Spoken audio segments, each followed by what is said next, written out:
Today we're going to be talking about the British and Chinese Opium Wars in the mid-1800s. Basically, they came, they saw, they sold illegal drugs.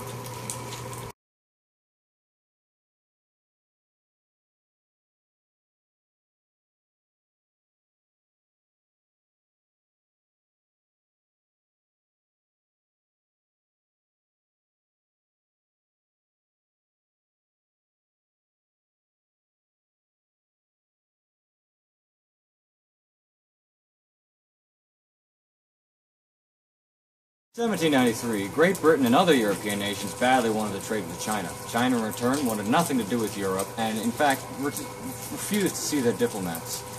After a British diplomat reached the Chinese court and telling them that his country had tons of goods and riches, China didn't budge and sent a letter to King George, stating that their country was already in an abundance of supplies. However, the Emperor of China stated he would be willing to sell his goods to the British.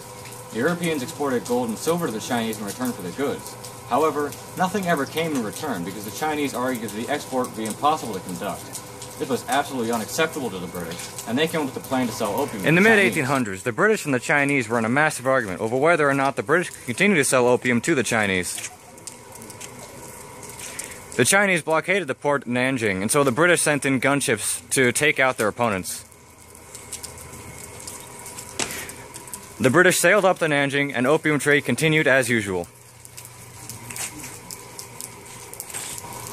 Now let's talk about the Treaty of Nanjing. The Treaty of Nanjing was a treaty between the British and the Chinese that basically told the Chinese, hey, so you're going to pay us back for the costs of all of the war, you're going to give us 5 coastal ports so we can trade stuff, you're going to lower the taxes on our traded goods, and you're going to give us the island of Hong Kong.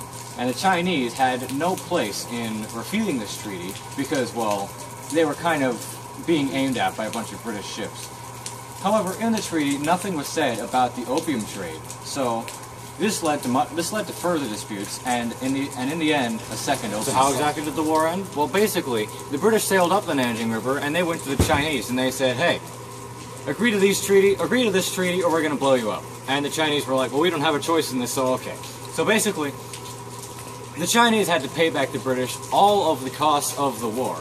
They had to allow the British to sell them opium. They had to give them 5 port cities to sell their stuff in, and basically they had to reimburse them for everything. So Chinese ended up the equivalent of $2 billion short in this war. The Opium War marked the beginnings of Western influence in China.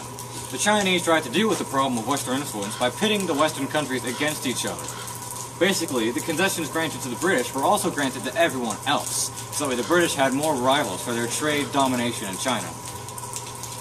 Soon, thriving foreign areas were opened in all 5 of the open ports that the Chinese gave to the British and then to the other foreign countries. Thank you, Falpo. Well, that was wonderful. Now let's go to the open letter. Today's open letter is from us to the British.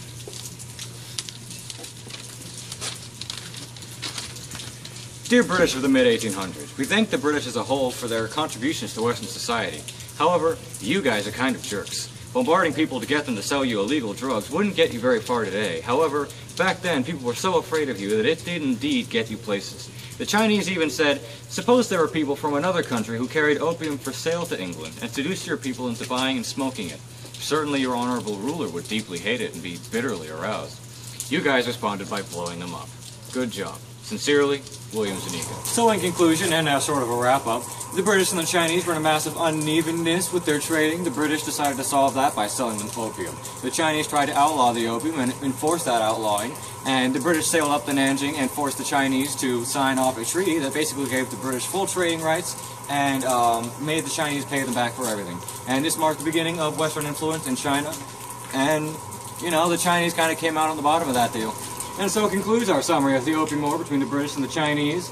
Next week we'll be talking about the Egyptians and the crisis. And be sure to watch us next week, and thank you for watching.